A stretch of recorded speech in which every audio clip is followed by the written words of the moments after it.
में उल्लू का रुदन शुभ संकेत नहीं है माधव।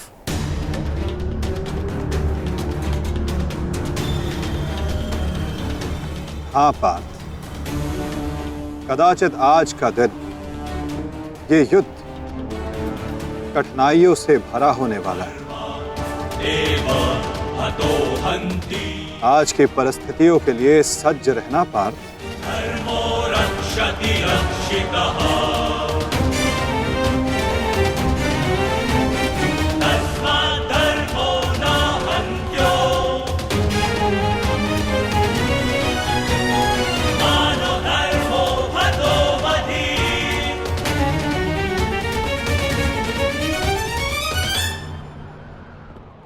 अपनी रणनीति बनाने से पूर्व हमारे लिए शत्रु का मन जान लेना, उसकी रणनीति जानना हमारे लिए आवश्यक है।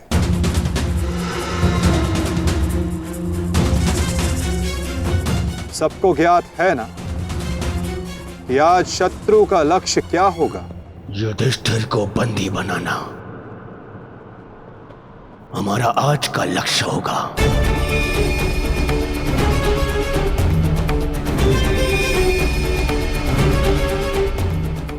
युधिष्ठिर को बंदी बनाकर मुझे इस युद्ध को यही समाप्त करना है। मेरे आज भाई वीर गति को प्राप्त हुए हैं अब तक।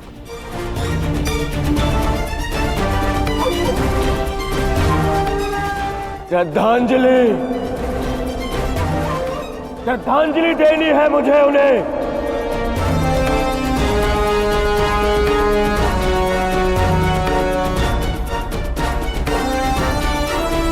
बहुत पीड़ा भरी मृत्यु दी है उस भीम ने मेरे भाइयों को।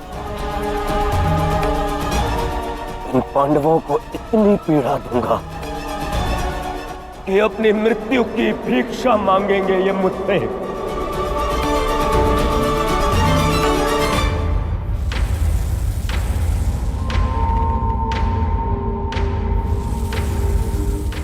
मित्रगण, वचन दो मुझे, आज चाहे जो भी तुम्हारे मार्ग में आ जाए तुम उस पर दया नहीं दिखाओगे। आज चाहे जो कोई भी आ जाए तुम अपना सबसे तीव्र प्रहार उस पर करोगे। वचन दो मुझे मित्र। तुम्हारा आदेश मेरा वचन है मित्र। आज शत्रु कर्ण का एक भिन्न रूप देखेंगे।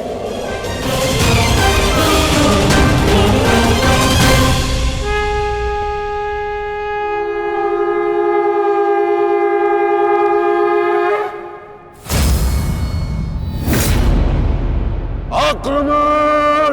आक्रमण! आक्रमण! आक्रमण!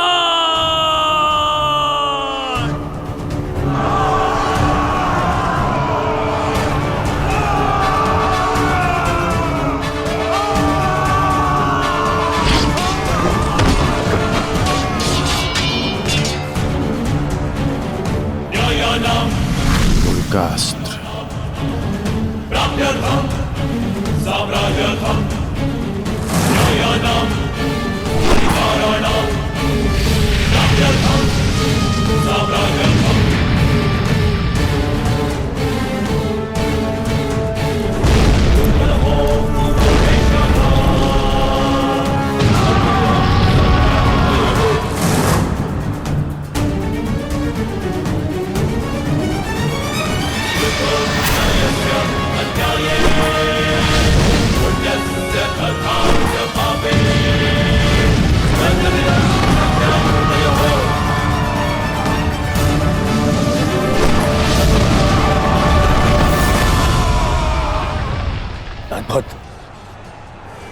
अद्भुत मित्रगण, अद्भुत। अपना मार्ग ज्ञात है ना सभी को?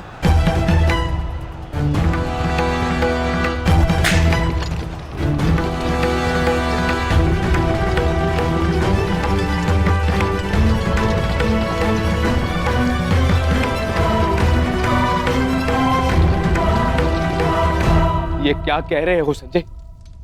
युधिष्ठिर सेना के पिछले भाग की ओर बढ़ रहा है।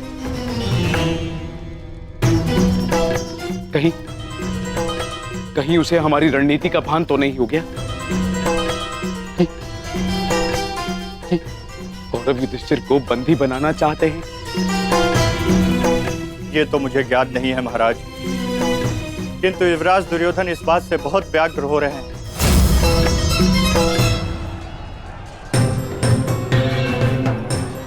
अवश्य इन पांडवों को हमारी रणनीति का ज्ञात है, इसीलिए भीम एक और हमारी सेना को भ्रमित कर रहा है और युधिष्ठिर पीछे जा रहा है। मित्रगण, तुम जाओ, युधिष्ठिर के पीछे तुम जाओ और जाकर उसे बंदी बनाओ। युधिष्ठिर को बंदी बनाना हमारे लिए बहुत आवश्यक है। जाओ मित्र। परंतु मित्र, मैंने महाराज को वचन दिया कि आज किसी भी कौरव के प्राण नहीं जाएंगे। मुझे उस वचन को भी निभाना है मित्र। उसके लिए हम सब हैं यहाँ। युधिष्ठिर तुम्हारे सामने एक दुर्बल योद्धा है, तुम उसे आसानी से बंदी बना सकते हो मित्र। उसे बंदी बनाते ही ये युद्ध यहीं समाप्त हो जाएगा और मेरे भाइयों की रक्षा भी। मुझे ये युद्ध यहीं समाप्त चाहिए। कर्ण, जाओ आगे। ठीक है मित्र, परंतु मेरी योजना स्मरण रखना। मुझे तुम्हारी योजना स्मरण रहेगी मित्र। आगे बढ़ो। तब से युधिष्ठिर के रथ की ओर तीव्र गति से आगे बढ़ो।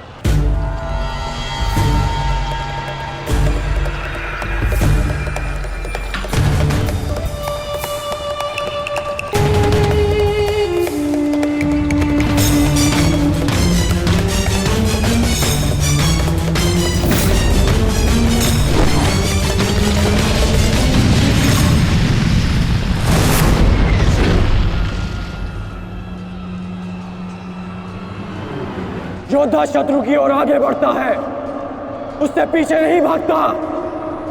मैं तुम्हें युद्ध का आह्वान देता हूं कौंतेय।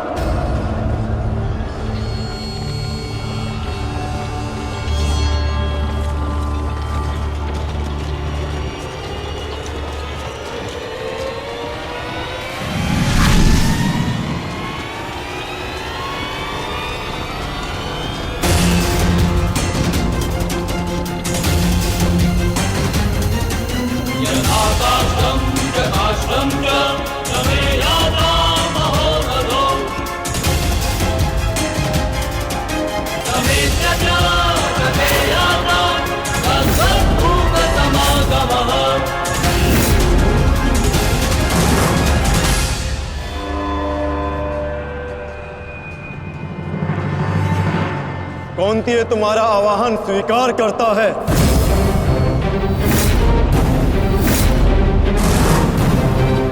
कल आपने मेरे साथ छल किया माधव। नहीं अंगराज, छल नहीं, ये रणनीति है।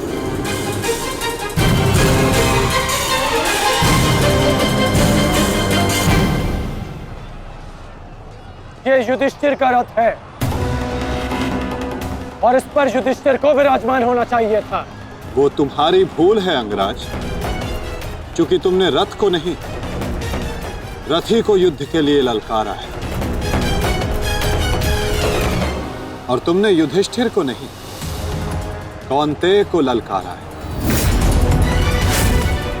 युद्ध का आवाहन दिया और उसने तुम्हारे इस युद्ध के आवाहन को स्वीकार किया है। कर्ण,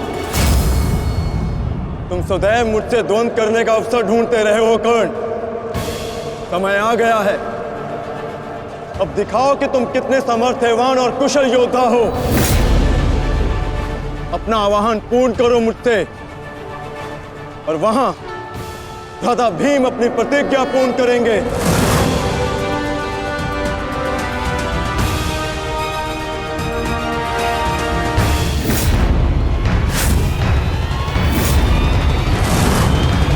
आज मैं 95 कौरवों का अंत कर दूंगा। पांचाली को दिया हुआ वचन और कुरु सभा में ली हुई प्रतिज्ञा आज दोनों ही पूर्ण हो जाएंगे। तुम आगे बढ़ो भीम, तुम्हारे मार्ग की बाधा हम दूर करते हैं, आगे बढ़ो।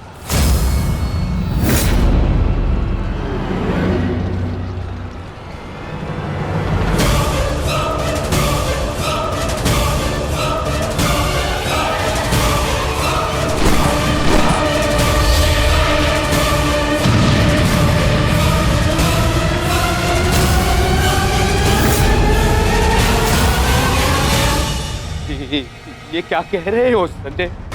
वहां वासुदेव ने काट से कर्ण को फंसा दिया और यहाँ भीम हमारे व्यू में प्रवेश कर चुका है। शेष तीनों पांडव उसके पीछे हैं। अब कौन बचाएगा मेरे पुत्रों के प्राण? कौन करेगा उनकी रक्षा?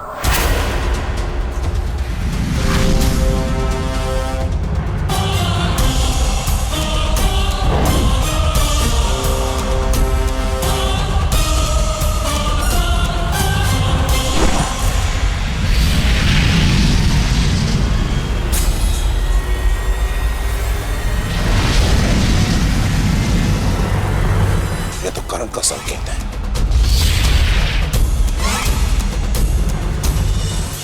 तुम कोई भी संकेत दे लो कर्ण, तुम्हारी सहायता के लिए यहां कोई नहीं आ पाएगा और ना ही मैं तुम्हें कौरवों की रक्षा करने के लिए यहां से जाने दूंगा। कौन कहता है कि मैं रक्षा के लिए संकेत दे रहा हूं? माधव भले ही तुम्हारे सारथी हैं,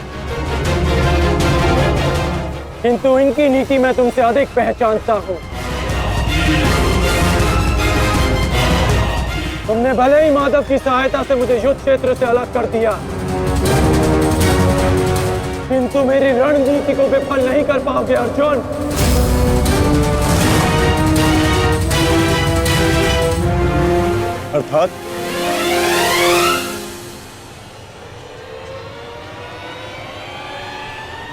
अर्थात मैं तुम्हारी रणनीति में नहीं,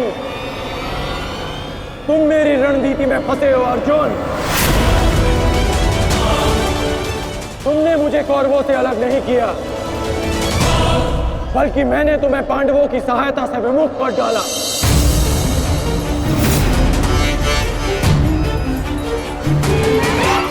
अब तुम भीम की सहायता नहीं कर पाओगे अर्जुन, और भीम किसी कौरव का वध नहीं कर पाएगा।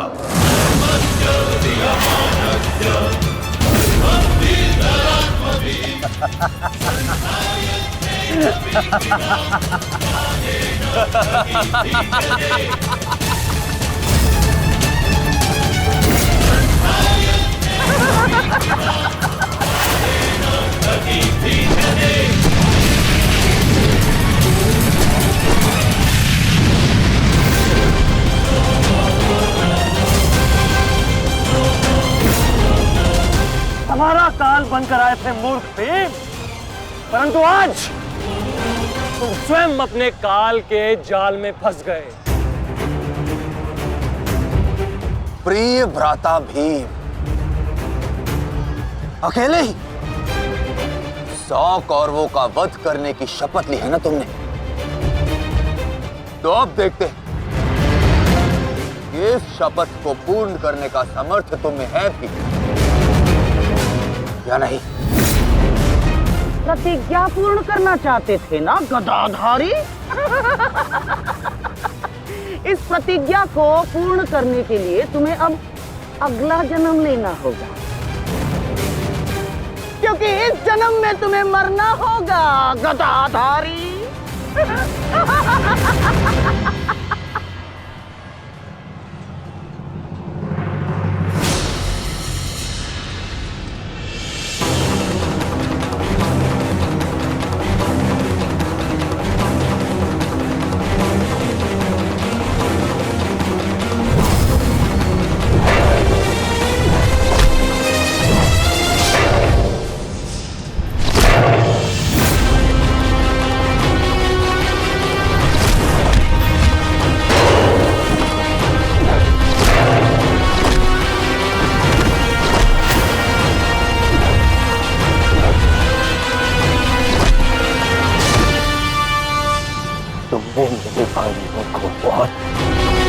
निर्दयता से मारा है भीम। आज मैं तुम्हारे नाम से उनका तर्पण करूंगा। और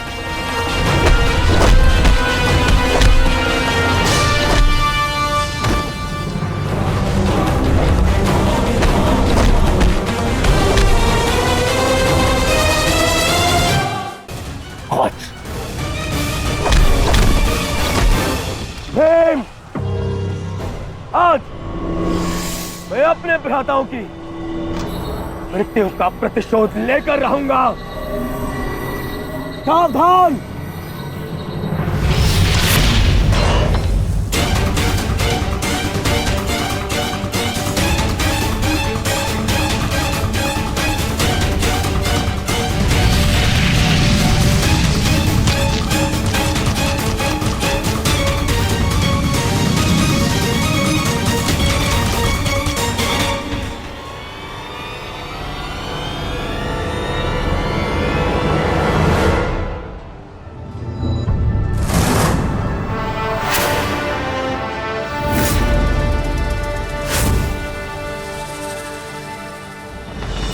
आपका प्रतिशोध पूर्ण हो ना हो, परंतु मेरा प्रतिकार आज अवश्य पूर्ण होगा।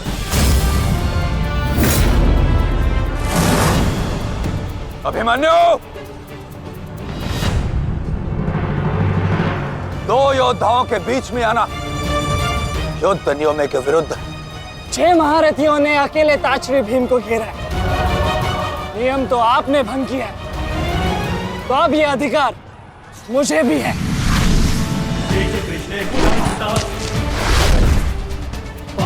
अभिमन्यु!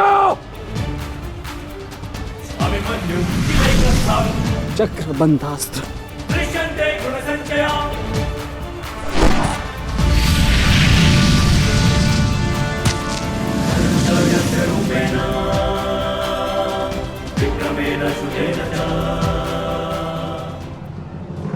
अभिमन्यु, तुम भूल रहे हो, मैं तुम्हारे पिता के आचार्य का पुत्र हूं। चक्रबांध अस्त्र का तोड़ मैं जानता हूं। चक्र विपरीत अस्त्र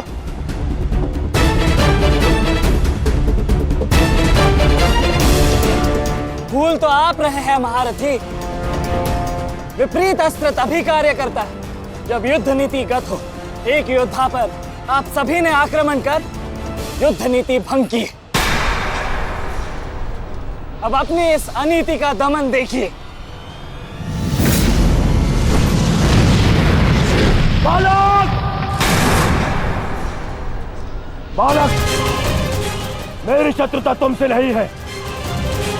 मेरे मार्ग से हट जाओ, अन्यथा अपने प्राणों से हाथ धो बैठोगे। धो तो आज मैं उस कलंक को दूंगा जो मेरे परिवार के माथे पर है, कि अपने कुलवधू के अपमान का प्रतिकार नहीं कर पाए।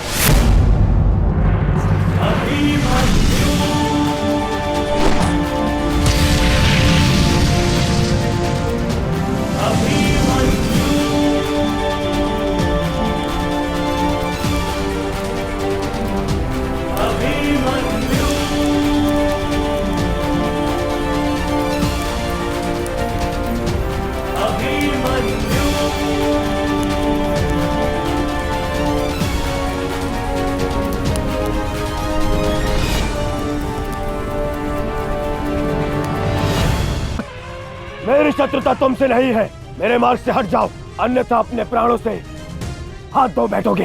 धो तो आज मैं उस कलंक को दूंगा जो मेरे परिवार के माथे पर है, कि अपने कुलवधू के अपमान का प्रतिकार नहीं कर पाए।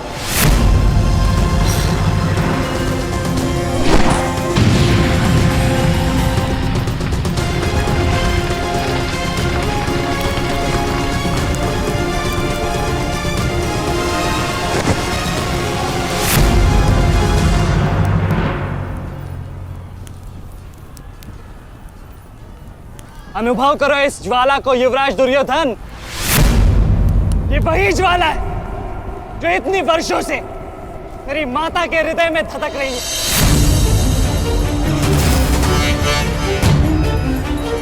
छोटा था मैं बहुत, पर मेरा रोम रोम जल उठता था ये सुनकर कि मेरी माता के साथ क्या हुआ।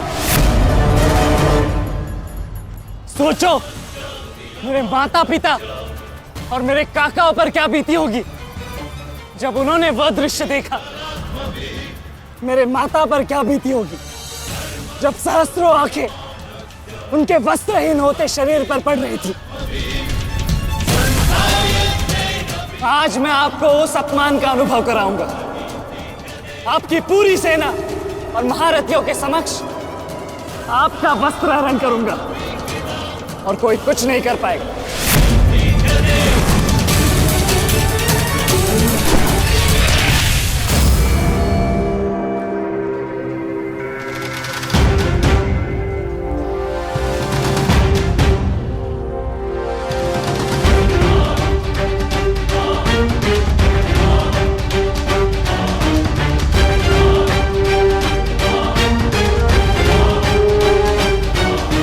अनुभव करो उस अपमान का, अनुभव करो उस वस्त्र हरण से हुए अपमान का जो आप सभी ने किया। नदी जब सीमा तोड़ती है तो बाढ़ आती है। आज आपकी पाप की धारा की बाढ़ में आप स्वयं बह जाएंगे काकाश्री।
आप अपनी शक्ति व्यर्थ कर रहे हैं आचार्य।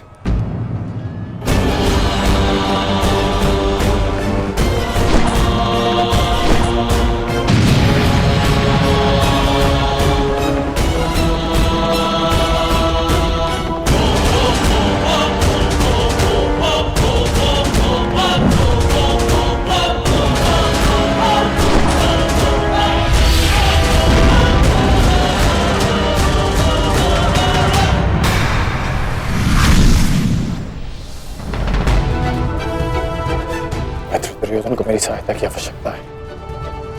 चलो सत्यसेन।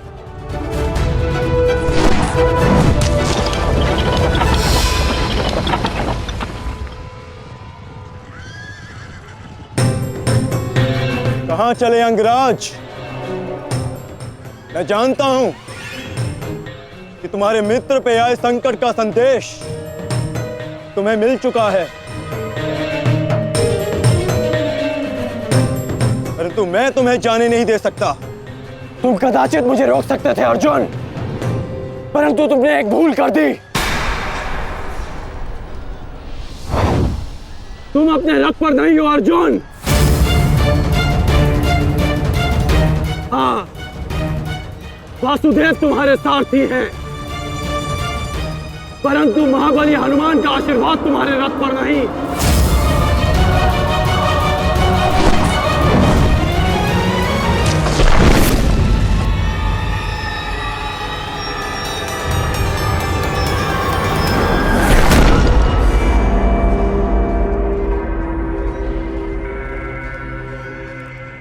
चलो। मैं अभी भी पराजित नहीं हुआ हूं कर्ण। तुम इस प्रकार द्रोण छोड़कर नहीं जा सकते।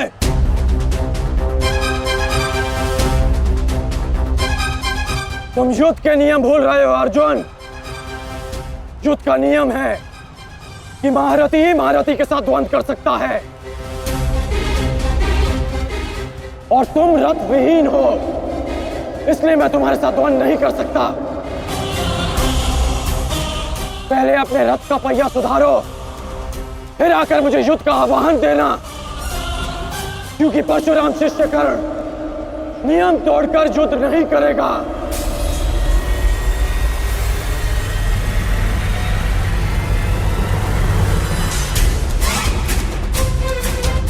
चलो सत्यसेन।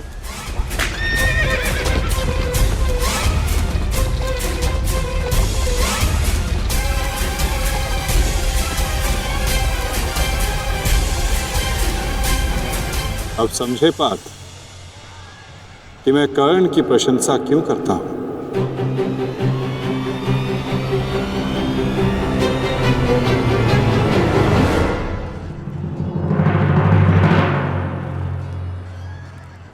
मानता हूं कि आपका वध करना काकाश्री की प्रतिज्ञा थी।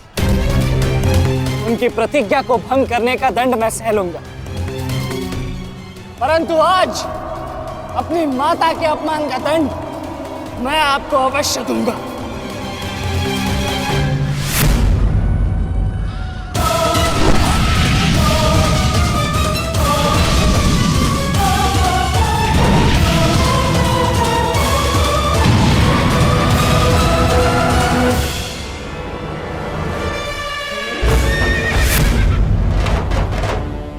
किसी की प्रतिज्ञा टूटे पर मेरी प्रतिज्ञा नहीं टूटेगी अभिमन्यु। और मेरी प्रतिज्ञा है कि जब तक मैं जीवित रहूंगा मेरे मित्र के प्राण नहीं जाएंगे।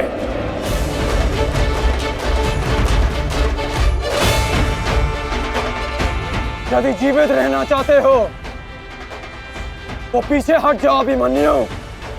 आप भूल रहे हैं अंगराज कि मैं किसका पुत्र हूं।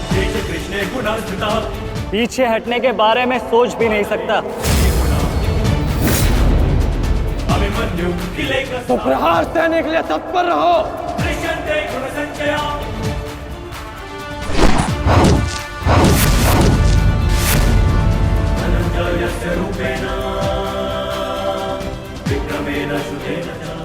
ये मेरे लिए पर्याप्त नहीं अंगराज।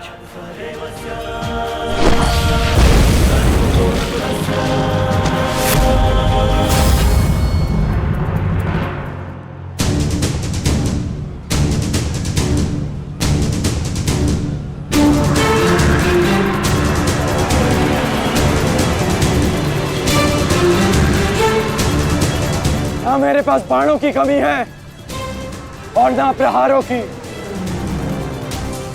ये अंतिम अवसर है अभिमन्यु, लौट जाओ।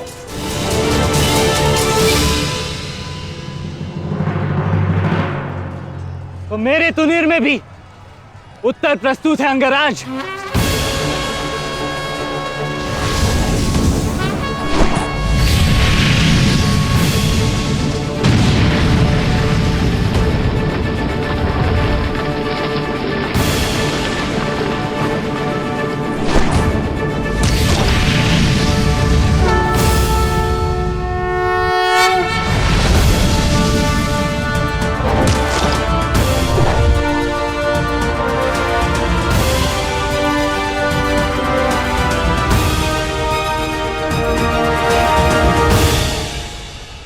मैं तुम्हारा सामर्थ्य स्वीकारता हूं। तुम एक कुशल योद्धा हो अभिमन्यु, किंतु कुशल होने के साथ साथ बुद्धिमान होना भी आवश्यक है। लौट जाओ। यदि कल युद्ध करना चाहते हो तो आज जीवित रहना सीखना होगा। लौट जाओ अभिमन्यु।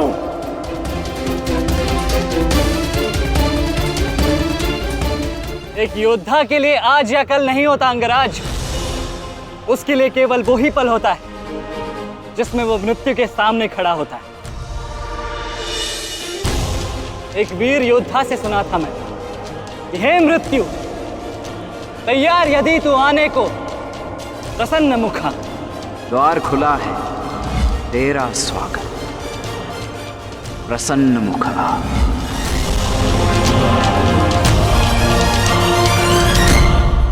मुझे रोकने का अब केवल एक ही अस्त्र है आपके पास। ये आपको मेरा वध करना होगा। तो लीजिए अंगराज, अपने पुत्र के मृत्यु का प्रतिशोध लीजिए।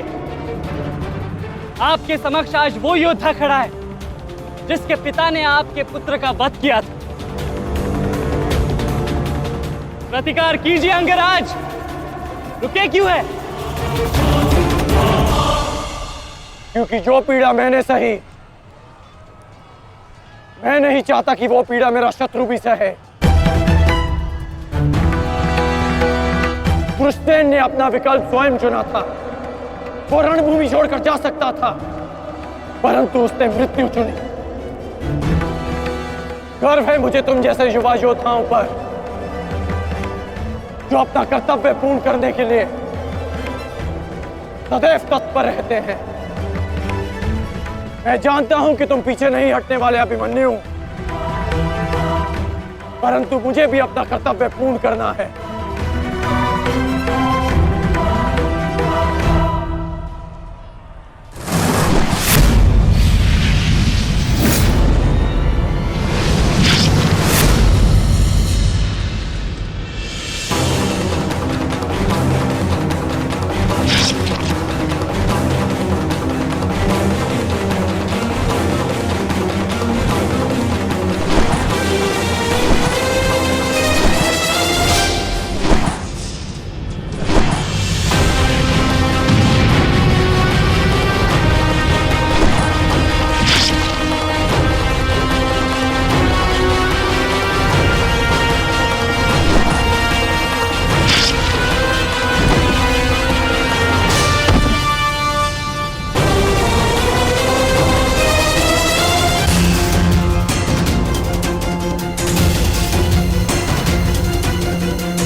तुम्हें देखकर मुझे अपना बचपन स्मरण हो रहा है।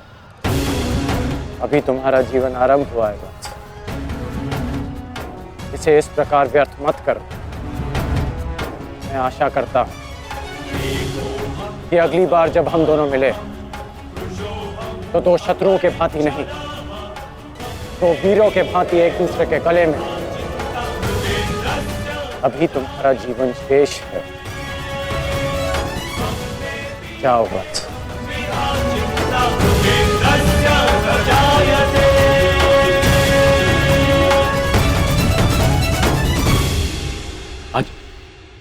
आज कौरवों की विजय हुई है गांधारी। पांडवों की एक अक्षुणी सेना को ध्वंस कर दिया है हमने आज। भीम हमारे एक भी पुत्र को क्षति नहीं पहुंचा पाया, एक भी।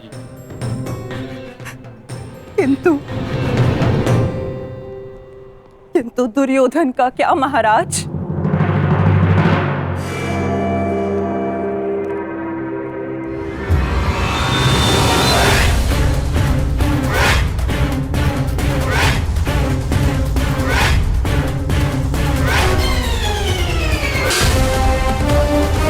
मित्र,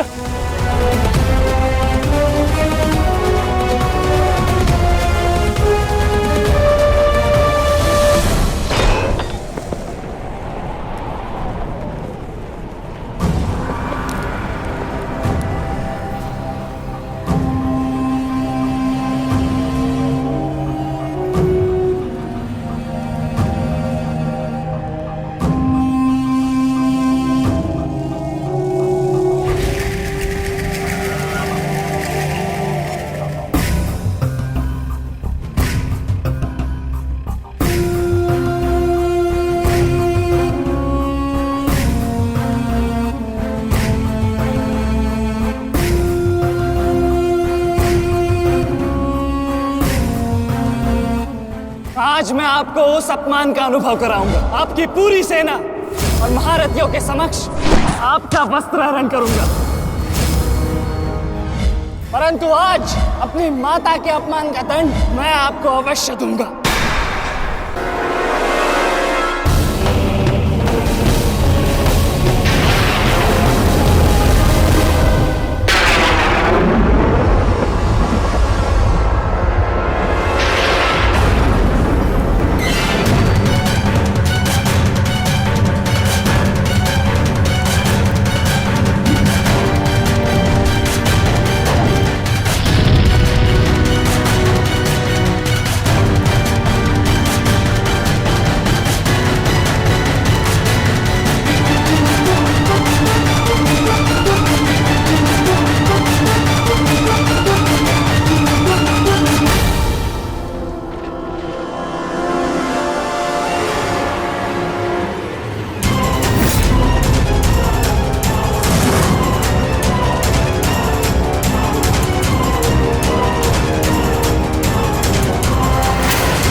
दुर्योधन, रुकिए ज्येष्ठ, ऐसा मत कीजिए। ये क्या कर रहे हैं आप?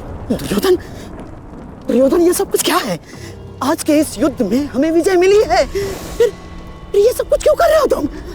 ऐसी विजय जो अपमान की थाली में सजा कर मिले, ऐसी ही विजय से श्रेयस्कर है कि मृत्यु को पालूं।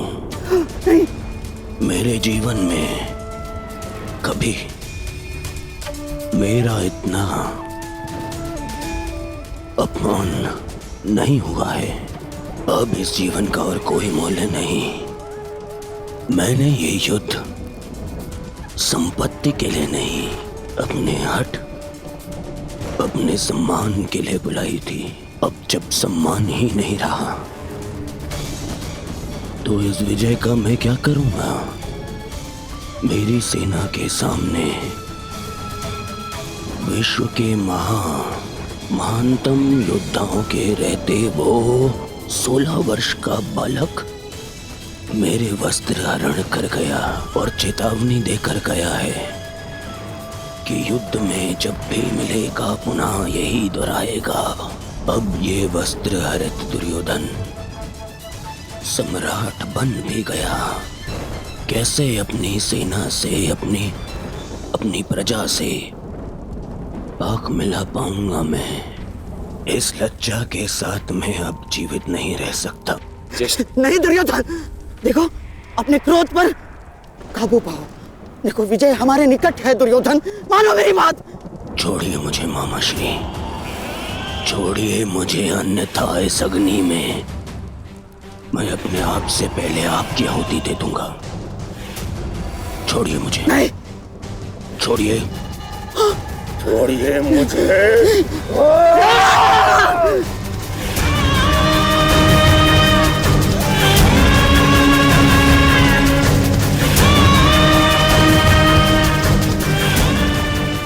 नहीं, नहीं दुर्योधन,